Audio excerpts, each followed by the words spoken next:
What's up everybody, today I want to talk about one of the best Necromancer builds for leveling in Season 2. Now there have been lots of changes for Season 2, some buffs, some nerfs, and some just complete changes. But two things that have come out on top and that are doing really well that I think will shine in Season 2 are Blood Abilities and Minions. And the best thing is, these two play off each other really well and they support each other. So I've pulled out some of the things from the patch notes and I'll show them on screen now. And there's a lot of really good buffs to the Blood Abilities and a lot of good buffs to overall just minion damage, minion abilities, minion health and defense. And I just think this build will be really powerful. So the way this works is you run with your big horde of minions, you go in, you lay down Iron Maiden and get all the benefits of that.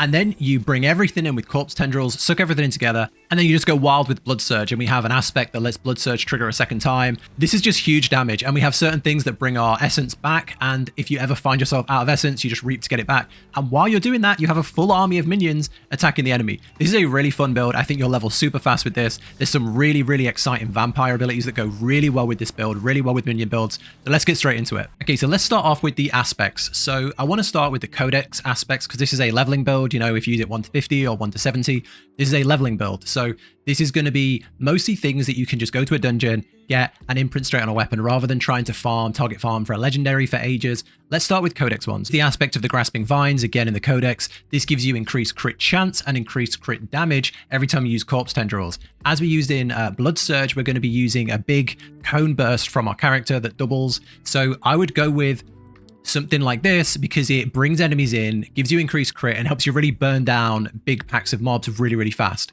It's in the codex, it's definitely worth getting. I've got it on my gloves. Next up, probably the most important on the list, is the Blood Bathed. If you get nothing else, you want to get this one.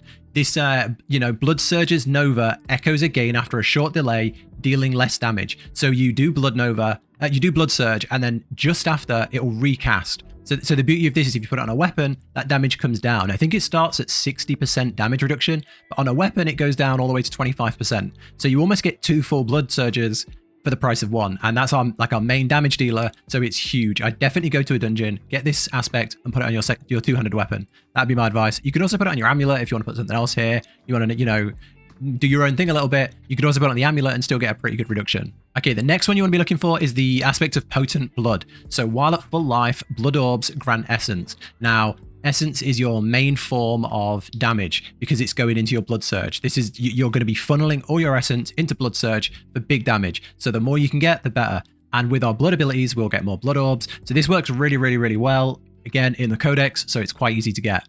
Finally, with the aspect of reanimation, this is absolutely huge. Your skeletons gain increased damage while alive up to 32%, up to 30 to 40% after 10 seconds. Now, normally that's okay, but with the buffs they've made in Season 2, minions are tanky. Minions have better health, better defense, better resistances, and they can take a beating. And especially if you have points in the right place in your skill tree, your minions are going to stay alive a lot longer. So I think this is going to be huge. It's just going to be a flat damage increase. Really good. Definitely one worth getting. And then another really good one would be the Unyielding Commander. This is really good. While Army of the Dead is active, your minions gain attack speed and take reduced damage. Now, we've just spoke about the one that they get more damage the longer they're alive. So reduced damage, increased attack speed. It all just works really well. Synergizes really well with just passive damage in a fight. Huge in boss fights, huge in big trash pulls. You just get everything together. Corpse Tendril them in, and your minions just go crazy. This is really good, and we've just pulled out loads of abilities, loads of aspects that are just in the codex. So if you're level 10, level 20, you can just go to these dungeons, get them done, put them on your weapons, and when you get a new one, a new ring, you can just put it back on that ring. So yeah, really good to get these. Some other things I'd maybe go for would be the Requiem aspect. You gain 3 max essence per active minion. This one's really good. I'd suggest if you don't like any of the ones I've just mentioned, because you can only fit so many on, I'd maybe try and get that one. Max essence means when you go into a fight, you can drop down more damage, which is really useful. And then onto some things that I would suggest if you are maybe going to play this past 50. If you're going to start playing this into the the harder levels, the harder stuff, maybe you're going to take it further, I would start looking for some legendary aspects. So I would go for the Blood Getter. The Blood Getter is huge. Your maximum number of skeletal warriors increased by 2. Lots of things synergize over having more minions. And obviously more minions is more damage, more defense, everything buffs each other, everything works together. So that's huge. And then to go with that, I would go for the vicious ones. So the vicious aspect. These are really good. 2 extra mages. So we have certain things that work with mages, and we have essence back on mages, which I'll show in the Book of the Dead. So yeah, 2 extra mages is great. I see no reason not to take these 2. And then finally, the hardened bones aspect. So pre-season, we're just about to hit season 2. This says while you have 7 or more minions, they take 15 to 20% damage reduction. Going into season 2, this is changing, and the no longer require 7. The while you require 7 or more is going to be gone. So this will just be damage reduction. Incredible. It benefits everything else. It works with the build. You have to spend less time resummoning your minions. Your minions stay alive longer, so do more damage. It's just great. It's going to be phenomenal for this build, so definitely take it. Okay, so let's talk about the skills, starting with, let's bring it all up actually, full screen. Right, okay, so let's start with the first one. I've reset everything. We'll go through it together. You want to go Reap, and then you want to go Enhanced Reap, and then you want to go Acolytes Reap. So Reap is your, I'm out of essence ability. You've got no more blood surges, so you start using Reap, and then this helps form a corpse when you do Reaps. So you can then do Corpse Tendrils, you can raise your zombies, your minions again, and then you want to go into your main abilities and get Blood Surge. This is our main damage dealer, it does big damage, and it does more than that hits. So you want to max that out. Add 5 that because that's your main damage dealer. You want to enhance it. And then I would go for paranormal. So this lets us do overpower attacks, which will do more damage based on our health and shield, our fortified. So you want to take that. And then you want to go down into here. You want to take 1 point here to increase your max essence to unlock this. Your core skills cost more essence, but deal increased damage. So 3 points in there gives you 15% increased damage, which is huge. And then you want to go skip all of this and go straight here, because you'll have unlocked this with the amount of points you've spent, and you want to get Iron Maiden. This curses the enemies around you, and it's got a huge, a massive AoE. So it's got a massive area, so you don't have to worry about them being right next to you. And then you want to enhance it. Don't put any points into here because we're not too worried about the damage. And then you want to take Abhorrent. So you heal when an enemy dies with Iron Maiden. The reason this is good is because our fortify damage does more if we are our blood surge does more if we have more health, our overpower. So that's why I want this. And then Iron Maiden no longer costs essence with this. So you instead you gain essence for every enemy curse. So what you do is you burn through all of your mana, your essence, and then you drop Iron Maiden and it starts to give you a load back, which is really useful because then you can just pop more blood surges. And then again, we're focusing on just picking up our skills here. So you want to go straight down here and pick up Corpse Tendrils. Again, we're not too worried about the damage. We're more interested in the ability of pulling them in and the effects we get from it. So you want to take the Enhanced, which slows them. And then when you get Blighted, they have a 35% chance to drop a Blood Orb. Blood Orb works really well with blood abilities and having more life. So this is great. And then it's time to start getting all the masteries and all the passives and all the things like that. So I would start with the minions. You've got the warrior up here, increase the damage and life of your warriors. Less time constantly resummoning minions is huge. This gives them 45% more life and 45% more damage, which is absolutely huge. And then I would get the mage version as well down here, skeletal mage, 60% increased life and 60% increased damage. So now our minions are really starting to pack a punch here. 26 points in, we're starting to really deal some damage. And we can also jump down now to Death's Embrace. Where's Death's Embrace? Here.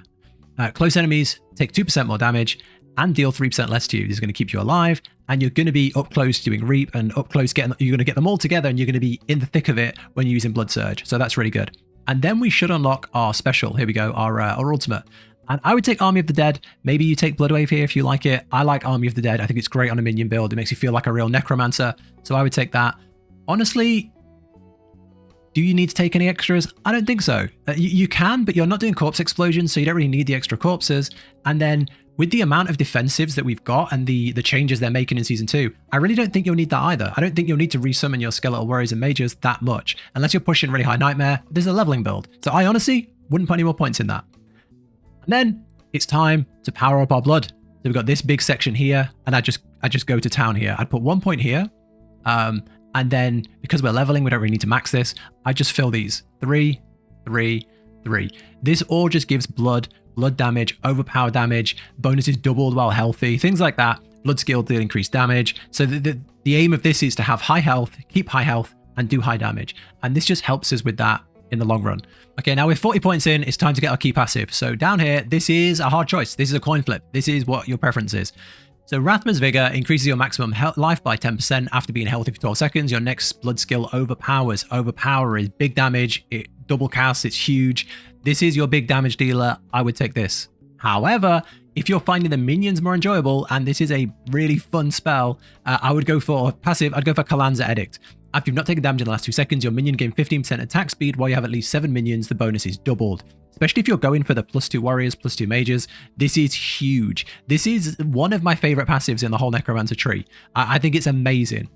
So this is preference. I'm going to try them both in Season 2 and see which works best when you've got the vampire stuff locked in as well. But I think this might be best raw damage. If you weigh on more of the minions and you invest more stuff in the minions, this could end up being better. So I'd test these out, see what you prefer. But yeah.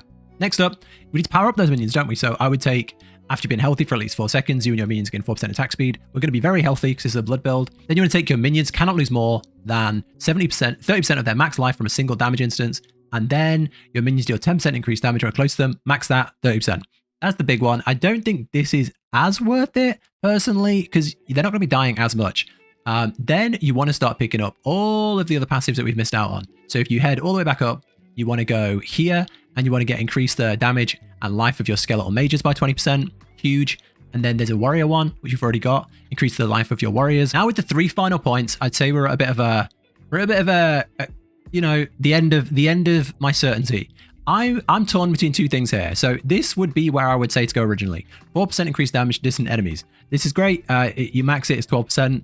That's really, really good. But not that many things are going to be distant when you're doing the blood spell. However, what's classed as a distant enemy isn't actually that far away. So you are going to get the benefits of this. But with the changes of Season 2, our minions can inherit thorn damage. So they will inherit any base thorns that we have. So I'm going to try in Season 2 this. I'm going to try maxing this out for 559 thorns. And then hopefully our minions have thorns as well. If that's not how it works, if I've misread that or misunderstood that, let me know down below and just dump your points into there. But I think that's how it's going to work. And I'm going to try it. But yeah, that's the build. Okay, now on to the Book of the Dead. This is a minion build, so you've got a lot of options here. I think there's some good calls here. I think down in the Reapers, this one here, Reapers attacks against enemies who are immobilized, slowed, stunned, deal, you know, the cooldown of their wind-up damage is down. I think that's really useful. But personally, I really like the Skirmisher abilities. You can have 1 additional Skirmisher. This is huge. It benefits lots of other different things that we have. But I would go for this. Each time you critically strike, your Skirmish Warrior's next attack crit strike and deals 50% bonus crit strike damage. Only happen once every 3 seconds. You can have a lot of warriors already, especially if you have the legendary aspect. And then on top of that, our Vine Tendrils gives us crit. It gives us crit chance and crit damage. So we're going to be doing crits. So I think that's a really good one. But this one is also useful. And then onto the mages. I think there's a winner on the mages, and I think it's cold. I think this one here is just so good. I think it's incredible. Every time your cold mages damage enemies with their primary attack, you gain 2 essence. Now, if you're running the mages, you're keeping them up, and if you have the legendary that gives you 2 extra mages, they're hitting a lot. So 2 essence coming in from every mage all the time is so good. And this is based off of dealing damage through essence. So it's 30 essence per cast. It does double cast with our aspect, but yeah, just getting as much essence as possible is key. And this gives us a lot more essence. So I think that's really, really, really good. So that's what I'd go for. And then on the golems, man, I can't make golems work in any build. I find golems so not worth it. The main reason is here we have summon skeleton. You have to drag summon golem here. So you lose a whole ability. Almost half your bar is just summoning stuff. So it just, I can't ever put golems in a build. So we're basically just talking about which to sacrifice. So I think this is good. You deal 30% increased crit strike damage. I think that's really good. I don't think it beats any of the others. Attack speed's fine, but that's not an issue really. I'd honestly go for this one, 30% increased crit damage. But yeah, that's what I do with the Book of the Dead. Okay, so the last thing to talk about is the vampire abilities, the big Season 2 things. At the time of recording this, I want to get it out like in time for Season 2. So at the time of recording this, they're not in the game right now. It's out in like an hour or 2, Season 2. So we can just look through what there is and I can give you the best idea of what will really complement this build based on all the ones I've read through. So here's the build. It'll all be linked down below. You know, the skills, the Book of the Dead, the skill tree point by point. That's all going to be down below for you to look at. But at the bottom, what we also have is the gear, which I've already talked about, the gems, and then the vampire powers. So I've picked out the 5 best vampire powers that will do well in this build. So let's talk through the really cool ones first. Blood Boil. When your core skill overpowers an enemy, this is a Blood Surge build. That's amazing. You spawn 3 volatile blood drops. Collecting a volatile blood drop causes it to explode, dealing 60% physical damage around you every 20 seconds. Your next skill is guaranteed to overpower. This is beyond powerful. Like, obviously, the little thing I showed at the start of the video doesn't have any of these cool vampire powers. So you're going to be doing a lot more than what you might see. So yeah, that's a big boy. And then we've got Metamorphosis. This is the reason we don't have Blood Mist in the build. Blood Mist is one of the best abilities in the game. It's phenomenal. But we don't have it because of this. When you evade, you turn into a cloud of bats, becoming unstoppable for 4 seconds. Enemies along your path take damage or are inflicted with a curse. So we don't need the Blood Boil the blood mist, because we're going to be just floating around as bats apparently, which sounds amazing. Then we've got Covenant's Fangs. Your Conjuration, Companion, Minion, and Bat Familiar attacks deal 50% increased damage, 52% increased damage to crowd-controlled enemies. And you see that word minion? This is a minion build. That's huge. 52% increased damage to crowd-controlled enemies. So many things in this actually crowd control the enemy. Crowd control is a bucket for everything. Slows, stuns, all that sort of stuff. So yeah, that's great. Then we've got Feed the Covenant.